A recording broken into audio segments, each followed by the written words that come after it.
Finally চলে এসেছি ঝাল ফ্যামিলিকে নিয়ে কিছু বলতে। এদের ব্যাপারটা না এখন এতটাই ইরিটেটিং একটা পর্যায়ে এসে দাঁড়িয়েছে, মানে রীতিমতো দেখলেই গা পিত্তি জ্বলে। আগেও জ্বলতো, এখন আরও জ্বলে। ওই কারণে এদের ভিডিও অত বেশি দেখি না, খালি দেখি হ্যাঁ ভিডিও করছে, ভেতরে কি আছে দেখি না। কিন্তু দুটো ভিডিও দেখেছি ওনার রিসেন্ট আপলোডেড ভিডিওগুলোর মধ্যে, দুটো ভিডিও দেখেছি। একটা হচ্ছে গতকালের ভিডিও একটা, আর একটা হচ্ছে লোকনাথ বাবার পুজো যেদিন ছিল সেই দিনকারের। এই চিঙ্কি বুড়ি গতকালের ভিডিওতে বলছে যে ইউটিউবটা নাকি ছেলেদের জন্য নয়, মেয়েদের জন্য। মানে ইউটিউবটা মেয়েরা করবে ঠিক আছে, ছেলেরা করবে না। হ্যাঁ, একটা কথা বলি চিঙ্কি বুড়ি, আপনি জগৎটাকে ঠিক করে চিনে উঠতে পারেননি, আপনার হয়তো এখনো চোখ ফোটেনি। হ্যাঁ, মানে চোখ ফুটেছে, কোন দিকে ফুটেছে?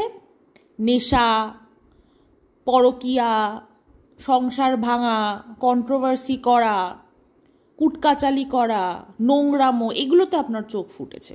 ভালো জিনিসগুলো আপনি চোখে দেখতে পান না, ঠিক আছে?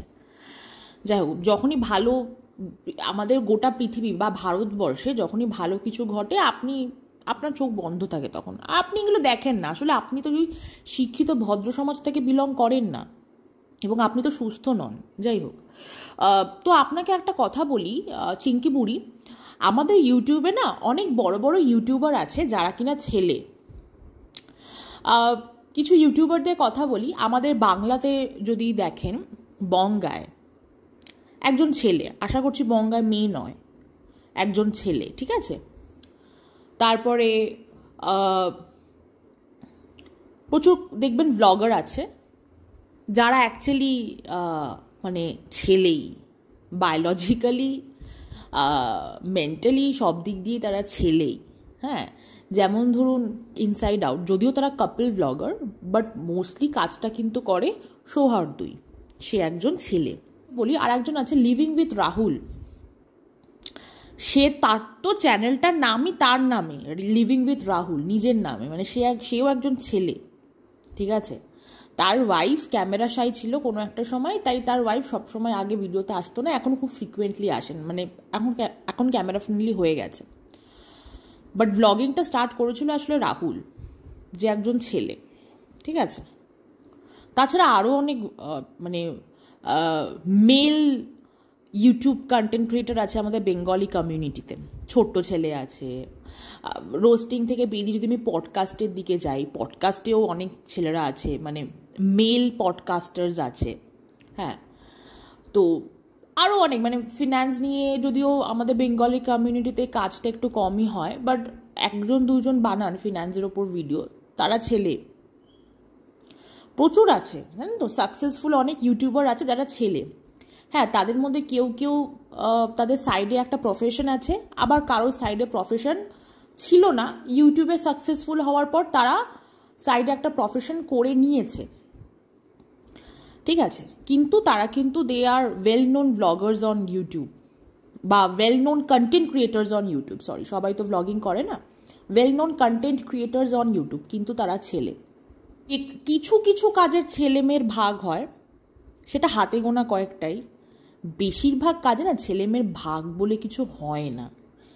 সব কিছুই বুদ্ধি, সব কিছুই দূরদর্শিতা। কেউ যদি মনে করে থাকে ইউটিউবটাকে আমি আমার পার্মানেন্ট কাজের জায়গা বানাবো, সারা জীবন ইউটিউব করেই চালাবো, পাশে কিছু করব না, ডেফিনেটলি সে ভুল। কারণ ইউটিউব থাকবে কি থাকবে না সেটা পরের ব্যাপার, ওগুলো আমাদের দেখার বিষয় নয়। কিন্তু ভিউজ, আজকে যার লাখ ভিউজ হচ্ছে কালকে তার হবে না, জানা কথা। মানুষের ইন্টারেস্ট চেঞ্জ হতে থাকে, তাই সারা জীবন মানুষ ওই একটা ভিডিওর পেছনেই মানুষ পড়ে থাকবে না। তাই লাখ লাখ ভিউজ একটা ভিডিও তো সবসময়, বা একটা কন্টেন্ট ক্রিয়েটারের চ্যানেলে লাখ লাখ ভিউজ সবসময় হবে না। বাংলা কমিউনিটি থেকে বেরিয়ে যদি আমরা হিন্দি কমিউনিটিতে যাই, গড অফ Taneja, though they are also couple blogger, but mainly চ্যানেলটা কিন্তু ওনার, মানে হি ইজ দ্য ওনার, মানে উনি একজন পুরুষ মানুষ, ছেলে, বা আপনাদের ভাষায় ব্যাটা ছেলে, ঠিক আছে? আরও কাকে দেখবেন, রণবীর বিয়ার বাইসেপস, ঠিক আছে, সে একজন ছেলে। আচ্ছা, তন্ময় ভট্ট, সেও একজন পুরুষ মানুষ, একজন ছেলে। হ্যাঁ, ধ্রুব রাঠি, সেও একজন ছেলে। মানে কাকে ছেড়ে কাকে বলবো? যারা ইউটিউব থেকে মানে ফেমাস হয়েছে, এখন ইউটিউব থেকে ফেমাস হওয়ার পর নিজেদের কিছু একটা করছে, নিজেদের বিজনেস করছে, এনাদের মধ্যে অনেকেরই, এই যে বললাম, এনাদের মধ্যে অনেকেই সাইডে তাদের মানে সিন্স দ্য বিগিনিং জব করতো, জবের পাশাপাশি ওই শখে ইউটিউব চ্যানেল খুলেছিল, সাকসেসফুল হয়েছে, তারপরে সেখান থেকে নিজেদের একটা বিজনেস ওপেন করেছে। কেউ কেউ নিজের চাকরি ছেড়ে বিজনেস ওপেন করেছে, কেউ কেউ চাকরিটাকেও চালিয়ে যাচ্ছে, ইউটিউবটাকেও চালাচ্ছে, বিজনেসটাকেও চালাচ্ছে। তাই যখন কোনো কথা বলবেন না চিঙ্কি বুড়ি, একটু ভেবে চিনতে বলবেন, কি বলছেন ভাববেন। আপনি কুয়োর ব্যাং হতে পারেন, কিন্তু সবাই কুয়োর ব্যাং না। হ্যাঁ, আপনি হয়তো জগৎটাকে চেনেন না, আপনি হয়তো চার দেওয়ালের বাইরে জগৎটা কি আসলে কোনদিন জানার চেষ্টাই করেননি। যদিও হাতে স্মার্টফোন আছে, ইন্টারনেট আছে, কিন্তু ইন্টারনেটটা তো আপনি ইউজ করেন নোংরামোর জন্য, ভালো কাজে তো ইউজ করেন না। জানবেন কি করে? বলদ, বলদ মহিলা একটা, কোনো বোধভাষী নেই, কিছু নেই, ঢলাতে ঢলাতে চলে আসে ইউটিউবে। হ্যাঁ, আর একটা কথা, সেটা হচ্ছে যে লোকনাথ বাবার পুজোর দিন একটা ভিডিওটা যখন দেখলাম, এই লোকনাথ বাবাকে আপনি জড়িয়ে ধরছিলেন, গালের কাছে নিয়ে একদম জড়িয়ে ধরে পারলে চুমুই খেয়ে নেবেন, এরকম একটা ব্যাপার। এই লোকনাথ বাবা না একজন ব্রহ্মচারী, একজন ব্রহ্মচারীকে ব্রহ্মচারীর সম্মানটা দেবেন, ঠিক আছে? যেমন হনুমানজি, উনি একজন ব্রহ্মচারী, লোকনাথ বাবাও একজন ব্রহ্মচারী। তাকে পুজো করুন না, গালের সাথে ঠেকিয়ে চুম্মাচাটি করার কি দরকার আপনার? যদি আপনি চুমু খাননি, সুযোগ পেলে ওটাও করে দিতেন। যাই হোক, এবার আসি ঝিমির কথায়। ঝিমি, আমি না অনেক চেষ্টা করেছি নিজেকে কন্ট্রোল করার, যে তোমাকে কিছু বলবো না, বাট বলতে বাধ্য হচ্ছি। আসলে তোমার মতো মেয়ের জন্য না বেকার বেকার এত ভেবে কথা বলে লাভ নেই। তোমাদের ফ্যামিলির এই নোংরামোটা নিয়ে বা কেচ্ছা কেলেঙ্কারি নিয়ে যতবারই আমি ভিডিও করেছি, ততবার কিন্তু তোমাকে নিয়ে আমি বেশি কিছু বলিনি। আমার কমেন্ট বক্সে অনেক কমেন্ট এসেছে, ঠিক আছে, কিন্তু মানে তোমাকে নিয়ে রীতিমতো নোংরা নোংরা কমেন্ট এসেছে, কিন্তু সেগুলোকে আমি পাত্তা দিইনি। কেন জানো তো? কারণ কোথাও গিয়ে আমার মনে হচ্ছিল, যেহেতু তুমি সংসারটা করতে চাও, তাই আমি ভেবেছিলাম যে ঠিক আছে, let's not discuss much about her. ও সংসার করতে চাইছে, করুক। যদিও একটা ভিডিও বানিয়েছি তোমাকে নিয়ে, ডেফিনেটলি মানে ইউ ডিজার্ভ, তুমি কথা শোনার যোগ্য, তোমাকে মানুষ কথা শোনাবে, সেটাই করা উচিত আসলে। তো একটা কথা বলি ঝিমি, আচ্ছা তুমি নিজেকে কি ভাবো? হেমা মালিনী, শ্রীদেবী, মাধুরী দীক্ষিত বা দীপিকা পাডুকোন, ক্যাটরিনা কায়েফ, আচ্ছা বা শুভশ্রী গাঙ্গুলি, মানে কি ভাবো তুমি নিজেকে? কি মানে এগুলোর মধ্যে কোনোটাই তো তুমি নও, বা হওয়ার মতো অকাতও তোমার নেই। তো তুমি নিজেকে কি ভাবো? নায়িকা, হিরোইন, রোল মডেল? আচ্ছা জিমি, তোমার কি করার ক্ষমতা আছে একটু বলবে?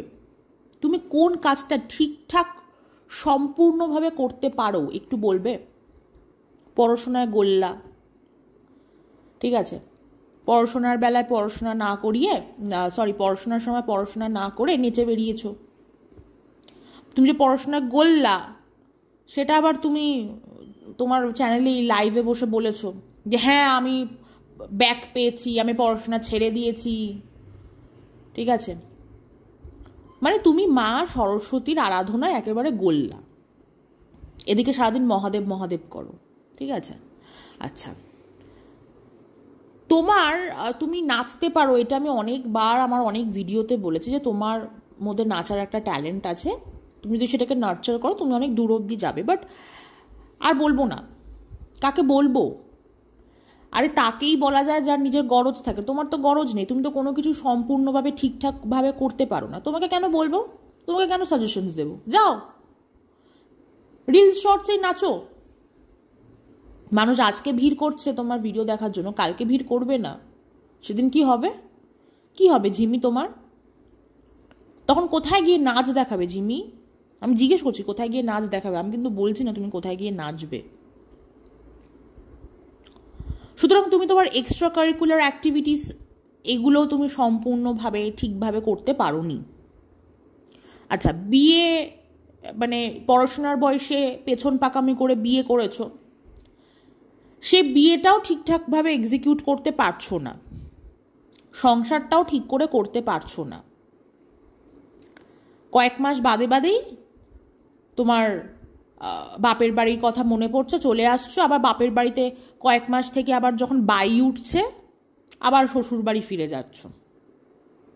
তোমার কাছে খেলনা বাটির মতো বিয়েটা। তো এটাও তুমি ঠিক করে করতে পারছো না। তুমি কি পারো করতে, কি পারো? আচ্ছা, তোমাকে যদি আমি বলি যে রাস্তায় একা একা চলাফেরা করতে, মানে নিজের কাজেই, ডেফিনেটলি পাগলের মতো নয়, নিজের কাজেই, যে মাকে সবসময় মাকে নিয়ে না বেরিয়ে নিজে একা একা যাও, একা একা নিজের কাজ করে আসো, পারবে করতে? সেই ক্ষমতাটা আছে? সেটাও নেই, তাই না? আচ্ছা, তোমার মা কোনো এক সময় তার ভিডিওতে বলেছিল যে তুমি মডেলিং করবে, তুমি কলকাতায় সেটেল হবে। আচ্ছা জিমি, কলকাতার শহরের রাস্তায় যদি তোমাকে ছেড়ে দেওয়া হয়, পারবে নিজে একা চলতে? পারবে ভিড় ট্রেনে উঠে যেতে? একদম পিক আওয়ারে, ওয়ার্কিং আওয়ার, যখন একদম মানে একদম মার মার কাট কাট ভিড় হয়, ওরকম ভিড় ট্রেনে উঠে চলাফেরা করতে পারবে? পারবে মেট্রো স্টেশনে প্রপারলি, মানে কি বলবো, মেট্রো ট্রেনেও তো ভিড় হয় মারাত্মক, তো পারবে মেট্রো চড়ে? বেসিক্যালি তুমি যেখানে মডেলিং মানে যেই চত্বরটাতে হয় সেখানে মেট্রোটা চলে আর কি, তো পারবে মেট্রো দিয়ে চলাফেরা করে কলকাতার মতো শহরে বেঁচে থাকতে? পারবে নিজে একা বাড়ি ভাড়া নিয়ে নিজের দায়িত্বে সব কিছু করতে পারবে? সেই ক্ষমতা আছে? দুদিন পরপরই তো বাবা গাড়ি পাঠাও, বাবা গাড়ি পাঠাও, বাবা আমি পাপাকে পড়ি, আমি পারছি না থাকতে। তোমার তো 2 দিন পরপরই তুমি তো কান্না জুড়ে বসো। কি পারো করতে? কোন মানে কি করার ট্যালেন্ট আছে তোমার মধ্যে? একটা মানুষের কোথাও তো গিয়ে কিছু থাকে ভাই, মানে কিছু তো করে। কি করো তুমি? তোমার মা এটা বলেছিল যে তুমি নাকি ঘরে সব কাজ পারো, কিন্তু তুমি করো না। প্রয়োজন পড়লে তুমি ঠিকই করবে। ভাই, ঘরের যে সমস্ত কাজ পারে সে কিছুটা হলেও, কিছু কাজ হলেও করে, কিছুটা হলেও করে। হ্যাঁ, মানে তোমার বয়সী মেয়েরা তো করেই আনডাউটেডলি, কিন্তু তোমাকেই আমি দেখলাম কিছুই করো না তুমি। তুমি মানে তুমি তো আম্বানির ঘরেরও মেয়ে নও, বা তোমাকে আমি বিশাল হাইফাই ঘরের মেয়েও বলবো না। ঘরে বাড়িতে 2টো এসি টাইলসের ঘর থাকলেই হাইফাই হয়ে যায় না আসলে। সুতরাং তুমি সেরকম হাইফাই ঘরের মেয়েও নাও, অথচ তোমার একদম চলাফেরা অ্যাটিটিউড, যদিও অন ক্যামেরা অ্যাটিটিউড একদম বিশাল হাইফাই। স্মার্টনেসের তো এসটাও নেই, একদম আনস্মার্ট। ঠিক আছে, একদম পুরো ভেদা মার্কা একটা মেয়ে তুমি। আচ্ছা, তোমার লাইফের লক্ষ্য কি? প্রত্যেকটা মানুষের জীবনে একটা লক্ষ্য থাকে, প্রত্যেকটা মানুষের জীবনের লক্ষ্য থাকে, মানুষের ডে টু ডে লাইফের প্ল্যানিং থাকে। ধরো যারা হাউস ওয়াইফ, তারা প্ল্যান করে যে পরের দিন কি কোন রান্নাটা করবে, মানে রাতে ঘুমানোর আগে ডিসাইড করে নেয় যে পরের দিন এই রান্নাগুলো করব, সারাদিন এই সংসারের কাজগুলো করব, হাতে সময় থাকলে এক্সট্রা আরও কিছু কাজ করব। ঠিক আছে, যারা ওয়ার্কিং লেডি হয়, হ্যাঁ মানে যেহেতু তুমি মেয়ে, আমি মেয়েদের পার্সপেক্টিভে বলছি, আমি ছেলেদের পার্সপেক্টিভে বলছি না। হ্যাঁ, যারা ওয়ার্কিং লেডি হয় তাদেরও প্রচুর প্ল্যানিং থাকে, তারা আগের দিন রাতে ঘুমানোর আগে ডিসাইড করে নেয় যে কালকে ভোরবেলায় এই টাইমে উঠতে হবে, উঠে অফিস যাওয়ার আগে এই কাজগুলো ঠিক করে সেরে রেখে অফিস যাব, অফিসে গিয়ে এই কাজগুলো আমাকে মিটিয়ে নিতে হবে, ডেডলাইন থাকলে সেই ডেডলাইন যাদের থাকে, বেসিক্যালি আমাদের ইন্ডিয়াতে তো লেবার ল সেরকম স্ট্রং না, ওভারটাইমও করতে হয় অনেক সময়। তো কি বলবো, অফিসের কাজ সামলে বাড়িতে গিয়ে কি কি কাজ করতে হবে একদম সব কিছু প্ল্যান করা থাকে। হ্যাঁ, কিছু কিছু কাজ হয়তো প্ল্যান ওয়াইজ হয় না, প্ল্যান মাফিক হয় না, কিন্তু একটা ছক কষা থাকে। এটা তো গেলো ডে টু ডে বেসিসে। আচ্ছা, দূরদর্শিতার দিক দিয়ে যদি বলি, মানে দূরদর্শিতা ঠিক বলবো না, লং টার্ম প্ল্যানিংয়ে যদি বলি, প্রত্যেকটা মানুষের একটা প্ল্যান থাকে যে 1 বছর পর আমি এইটা করব, 5 বছর পর আমি এইটা করব, 10 বছর পর আমি এইটা করব, এটা আমার লক্ষ্য। একটা লক্ষ্য থাকে, লক্ষ্য স্থির থাকে। তোমার কি লক্ষ্য আছে জিমি? তোমার তো ওই সব কিছুই এই আজকে আমার এটা দরকার, আমি এটা চাই, আজকে আমি এটা করতে চাই মানে করবই। কিন্তু এই জেদগুলো কোনোদিনও নিজের পড়াশোনা বা নিজের এক্সট্রা কারিকুলার অ্যাক্টিভিটিসে খাটিয়েছো? তোমার সব জেদই হচ্ছে প্রেম, ভালোবাসা এগুলোকে ঘিরে, তাই না?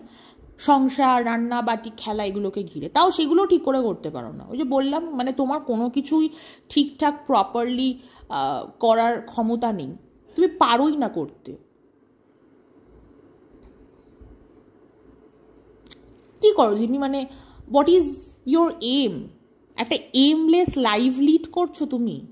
তুমি একটা জীবন কাটাচ্ছ যেখানে তোমার কোনো লক্ষ্য নেই, তোমার কোনো প্ল্যানিং নেই, তোমার কিছু করার মতো ক্ষমতা নেই, তোমার একা নিজে স্ট্রং হয়ে দাঁড়িয়ে থাকার ক্ষমতা নেই। সব কিছুতেই খালি একবার মা, একবার বাবা, একবার সমাজসেবিকা, একবার বাইরের লোক। আচ্ছা, তুমি একটা কমিউনিটি পোস্ট দিয়েছিলে, সেখানে তুমি অনেক কিছু লিখেছিলে। সেখান থেকে যদি আমি মেইন পয়েন্টার তুলে আনি, একটা পয়েন্টার ছিল, সেখানে তুমি বলেছো যে তোমাকে তোমার ডিসিশন নিতে দেওয়া হয় না, তোমাকে যেন তোমার ডিসিশন নিতে দেওয়া হয়, মানে তুমি সেটা চাইছো যে আমাকে আমার ডিসিশনটা নিতে দাও, বা আমাদেরকে আমাদের ডিসিশনটা নিতে দাও। ঠিক আছে, আচ্ছা, কে বারণ করেছে তোমাকে তোমার ডিসিশন নিতে, একটু বলো তো। প্রথমত তো বিয়েটা তো নিজের ডিসিশনেই করেছো। হ্যাঁ, মানে তুমি এতটাই নির্লজ্জ, 2 কান কাটা একটা মেয়ে যে তোমার বাবার যখন মত ছিল না বিয়েতে, তোমার মা রীতিমতো পাড়ার লোকের কাছে হাত পেতে তোমাকে বিয়ে দিয়েছে। তোমার তখন লজ্জা, অ্যাটিটিউড কোথায় ছিল জিমি? তখন তোমার লজ্জা করছিল না যে তোমার মা তোমার বিয়ে দেওয়ার জন্য পাড়ার লোকের কাছে হাত পাচ্ছে? তোমার বিয়েটা তো আসলে দানের বিয়ে। মানুষ দয়া করে দান না করলে তো তোমার বিয়েটাই হতো না। এখন আমার মনে হয় তখন যদি দানগুলো না করতো, বিয়েটাও হতো না, বা পালিয়ে গিয়ে বিয়ে করতে ইউটিউবের মানুষগুলো, ভিউয়াররা বেঁচে যেত। কিন্তু যাই হোক, বিয়েটা তো হয়েছে, দানের বিয়ে, লোকের ভিক্ষা দেওয়া বিয়ে।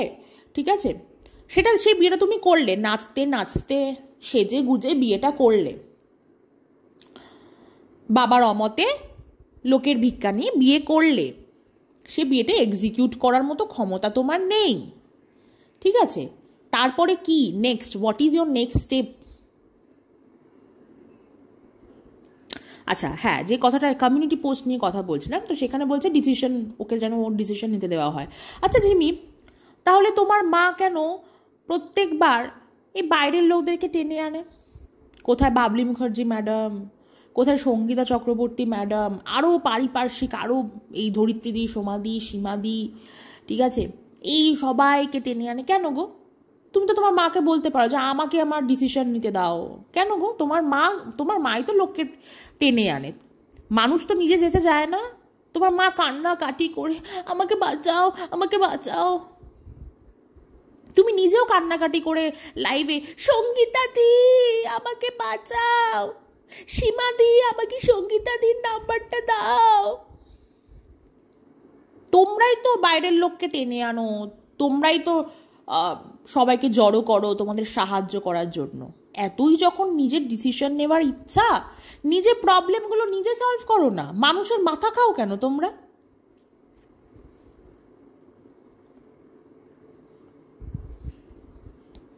আরে মানুষের তো আরও কাজ আছে, মানুষের খেতে মানে মানুষ তো তোমাদের প্রবলেম সলভ করার জন্য বসে নেই, সবার নিজের জীবনে প্রচুর সমস্যা আছে, নিজের ব্যক্তিগত অনেক কাজ আছে। তোমরা টেনে টেনে মানুষদেরকে জড়ো করবে, তারপর তারা যখন সাহায্য করতে চাইবে তখন তোমরা একদম টোকা মেরে ফেলে দেবে, তা তো হয় না। তোমাদের আত্মসম্মান বোধ নেই, আর বাকি 5টা মানুষের কিন্তু আত্মসম্মান বোধ আছে, ঠিক আছে? আচ্ছা, ওই কমিউনিটি পোস্টে আবার আর একটা কথা লেখা ছিল, সেটা হচ্ছে যে তুমি তোমার হাজব্যান্ডের কোনো শাস্তি চাওনি, দ্যাটস ট্রু, তুমি তোমার হাজব্যান্ডের আগেনস্টে কোনো কেস করোনি, সেটা আমি জানি, কিন্তু তোমার হাজব্যান্ডের যে রোজগারটা বন্ধ করে দেওয়া হয়েছে সেটা নিয়ে তুমি খুব দুঃখিত, তোমার মনে হয় সেটা করাটা উচিত হয়নি। আচ্ছা ঝিমি, একটা কথা আমি বলি, সেটা হচ্ছে তোমার মা একটা হোয়াটসঅ্যাপ স্ট্যাটাস দিয়েছিল 10 লক্ষ টাকার অ্যালুমনি, যে তোমার মা তোমাকে ডিভোর্স করাবে এবং 10 লক্ষ টাকা নেবে।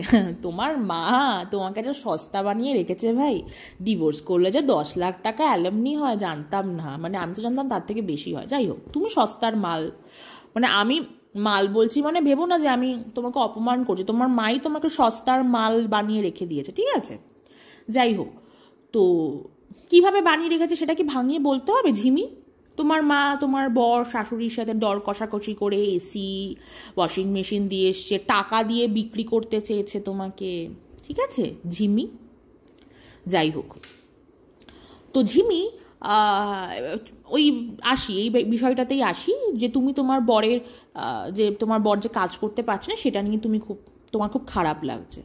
তো এই যে 10 লাখ টাকার বিষয়টা যে উঠেছিল ঝিমি, এবং তুমি যে কথায় কথায় যে স্টোরি ভিডিও বানাও না, মেয়েদের জীবনে এইটা হয় না, মেয়েদের জীবনে ওইটা হয় না, মেয়েদের এইটার কি রাইট নেই, মেয়েদের ওটার কি রাইট নেই, হ্যাঁ, মানে তুমি অনেক সময় অনেক কথায় কথায় প্রচুর ফেমিনিজম মারাও, খুব বাজে ভাষাতেই বলছি, ফেমিনিজম মারাও, ঠিক আছে?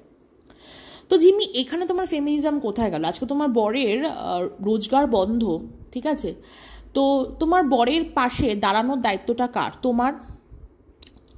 তোমার বর এবং তোমার শাশুড়ির ইউটিউব চ্যানেলটা বন্ধ করে দেওয়া হয়নি, বাট তাদের কন্টেন্ট আপলোড করার বিষয়টা বন্ধ করা আছে, মানে তারা কাজ করতে পারছে না মানে রোজগারও করতে পারছে না।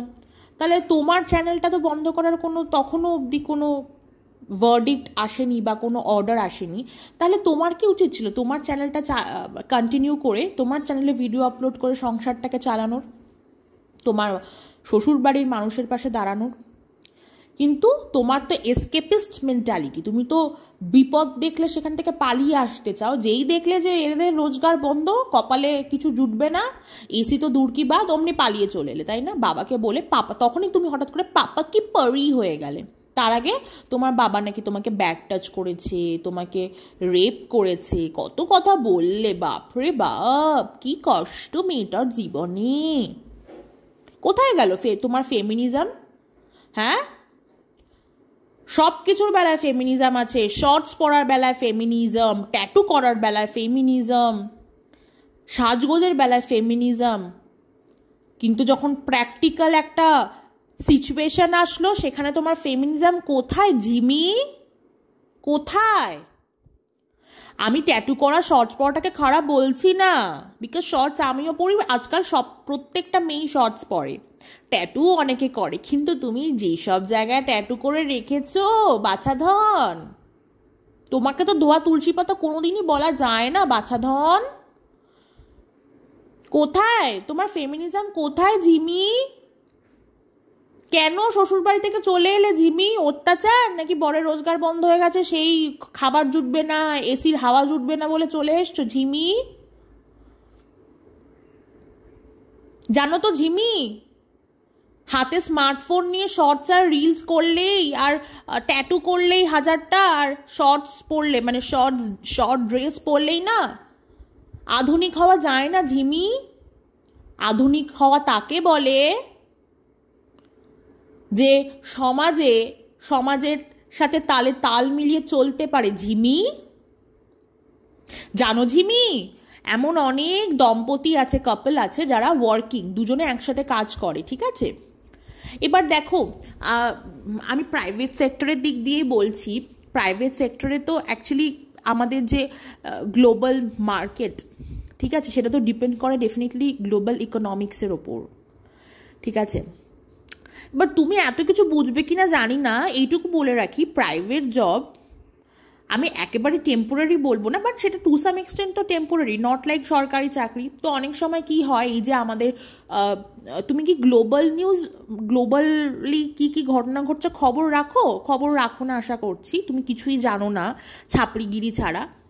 তো এই যে যুদ্ধ হচ্ছে, একটা ওয়ার চলছে বাইরে, হ্যাঁ, তো সেটার জন্য না গত কয়েক বছর ধরে রিসেশন পিরিয়ড চলছে, ঠিক আছে? মার্কেট একবার আপ যাচ্ছে, কখনো ডাউন হচ্ছে, আপ যাচ্ছে ডাউন হচ্ছে। যখনই মার্কেট একদম পুরো ডাউন যাচ্ছে, তখন না বিভিন্ন প্রাইভেট বড় বড় যে এমএনসিসগুলো আছে, প্রাইভেট কোম্পানিজ, তাদের বিজনেসটাও ডাউন যায়। তো তারা রিসেশনের জন্য কি করে, কস্ট কাটিং করে, কস্ট কাটিংয়ের ফলে প্রচুর এমপ্লয়কে ছাঁটাই করে। তো এরকম এইগুলোর ফলে যখনই কোনো মানুষের চাকরি যায়, ধরো দুটো কাপল, একটা কাপলের মধ্যে ধরো হাজব্যান্ডের এটার কারণে চাকরি চলে গেল, এবার ধরো যে ওয়াইফ সেও চাকরি করে, সে তখন কিন্তু পুরোপুরি সংসারের হালটা ধরে। যেখানে কিনা দুই হাজব্যান্ড ওয়াইফের তরফ থেকে 50-50 কন্ট্রিবিউশন আসছিল, সেখানে পুরো কন্ট্রিবিউশনটা ওয়াইফের ঘাড়ে চলে যায়। তখন সে 100% কন্ট্রিবিউট করা শুরু করে। কষ্ট হয় কিন্তু করে ঝিমি, এইটাকে বলে সংসার ঝিমি। আবার কিছু কিছু ক্ষেত্রে ধরো হাজব্যান্ড ওয়াইফের মধ্যে শুধু হাজব্যান্ডে চাকরি করে, ওয়াইফ চাকরি করে না, হাজব্যান্ডের কাজ চলে গেলে ওয়াইফ অনেকভাবে চেষ্টা করে হাজব্যান্ডকে হেল্প করার, সে যে কোনোভাবেই হোক, নিজে গয়নাগাটি বিক্রি করে হোক, নিজে হোম ডেলিভারির মানে নিজে যেইটুকু পারে আর কি, ধরো হোম ডেলিভারি, ভালো রান্না করে, হোম ডেলিভারি কাজ শুরু করে হোক, ঠিক আছে? দেখবো অনেকে ফলস পার বসায়, সেলাইয়ের কাজ করে, সেলাইয়ের কাজ করে হোক। ঝিমি, সংসার করাও তো সোজা নয় ঝিমি। ফেমিনিজম দেখানোর হলে জায়গা মতো ফেমিনিজম দেখাও ঝিমি। পালিয়ে চলে এলে কেন? হ্যাঁ, পাপা কি পরি হয়ে পালিয়ে কেন চলে এলে? এই যে পাপা কি পরি দেখাও না। কোন বিশাল বড় বাড়ির মেয়ে তুমি ঝিমি? আম্বানি চেনো? আম্বানি, মুকেশ আম্বানিকে চেনো ঝিমি? মুকেশ আম্বানির দেখবে 2 ছেলে 1 মেয়ে। 2 ছেলের কথা বলবো না, মেয়েটার কথাই বলি। মেয়েটাকে দেখেছো? মেয়েটা কিন্তু মেয়েটার বাবার ব্যবসা এগিয়ে নিয়ে যাচ্ছে, নিজেও বাবার ওই কি বলবো ব্যবসার ওই যে আমব্রেলা, তার আন্ডারে নিজেরও বিজনেস ওপেন করেছে, নিজেও বিজনেস করছে, ঠিক আছে? একদম কাজ সম্পর্কে মেয়েটার তুখর জ্ঞান। কিন্তু ওই মেয়েটাও কিন্তু মা বাবার একটা মাত্র কন্যা সন্তান, সেও পাপা কি পরি, মোর দ্যান ইউ। কিন্তু কাজের জায়গায় একদম স্ট্রং, এ ক্লাস। শুধু পাপা কি পরি হলে হয় না ঝিমি। তোমার বয়সটা এখন এমন কিছু অল্প না, বুঝেছো ঝিমি? নিজেকে নায়িকা ভাবা। এই যে অ্যাটিটিউডটা দেখাচ্ছ, তোমার অফ ক্যামেরা কি অ্যাটিটিউড, সেটা না দেখা হয়ে গেছে, জানা হয়ে গেছে, ঠিক আছে ঝিমি? খুব স্পষ্টভাবে একটা কথা বলি, তুমি হচ্ছে গুড ফর নাথিং। তুমি না ঘর কা না ঘাট কা। তুমি যেখানে নিজের সুবিধা দেখো সেখানেই তুমি হেলে পড়ো। যখন বাই ওঠে তখন মা মা, যেহেতু মা, জানো তোমার মাকে বললেই তোমার মা তোমাকে সংসারে ফেলে দিয়ে আসবে। যখন বাই ওঠে তখনই মা, যখন বাই নেমে যায়, বাপের বাড়ি আসতে ইচ্ছা করে, তখন বাবা, তখন পাপা কি পরি। নোংরা মেয়ে একটা, বলদ মেয়ে। তোমাকে লোকে পাগল পাগল বলে না, তুমি পাগল না, তুমি শেয়ানা, তুমি ঠিক জানো মানুষকে কি করে ব্যবহার করতে হয়, তুমি ঠিক জানো ঝিমি, বুঝেছো ঝিমি? এই তোমার যে অ্যাটিটিউডগুলো দেখাচ্ছ না, এগুলো দেখানোটা বন্ধ করো, বুঝেছো? শুনেছি নাকি তোমাকে জ্যোতিষী কিছু একটা বলেছে, তুমি তোমার ভবিষ্যৎবাণীতে কিছু একটা বলেছে যে তোমার ভবিষ্যতে তুমি কিছু একটা হবে। ঝিমি, তুমি সেই দিকে এগোচ্ছ নাকি ঝিমি? সেটাই মানে আমি জিজ্ঞেস করলাম না তোমার লক্ষ্য কি, তোমার কি ওটাই লক্ষ্য? জ্যোতিষী বলেছিল, তোমার লক্ষ্যটা কি ঝিমি একটু বলো তো আমাকে। ওই যে জ্যোতিষী যেটা বলেছিল সেটাই তোমার লক্ষ্য আশা করছি। খুব ভালো ঝিমি, করো। যদিও তুমি নিজেকে অলরেডি রেডি করে ফেলেছো অনেক দিক দিয়েই, এবার মনে হচ্ছে তুমি একদম মেন্টাল প্রিপারেশন নিচ্ছ যে জ্যোতিষীর কথাটাকে ফলাতেই হবে। Best of luck Jimmy, best of luck. রাস্তায় একা চলতে পারো না ঠিকই, কিন্তু এবার অভ্যাস করো ঝিমি, অভ্যাসটা করো। ভিক্ষার বিয়ে করেছো, এই যে আজ খুব মডার্ন মারাও না, জানো আজকালকার অনেক মেয়েরাই, বেশিরভাগ মেয়েরা নিজেদের বিয়ের খরচ নিজেরাই করে। নিজের বিয়ের গয়নাটাও অনেক সময় মেয়েরা নিজেরা বানায়। তুমি আজকালকার মেয়েদের ধারে কাছেও আসো না ঝিমি, বুঝেছো ঝিমি? যে কোথাকার প্রাণী, কোন গ্রহে থেকে টপকে পড়েছো পৃথিবীতে ভগবান জানে। যাই হোক, best of luck Jimmy for your unstable future. তোমার ভবিষ্যৎটা খুব আনস্টেবল জিমি, দেখে নিও। তুমি জীবনেও কোনোদিন স্টেবল হতে পারবে না লাইফে, নেভার।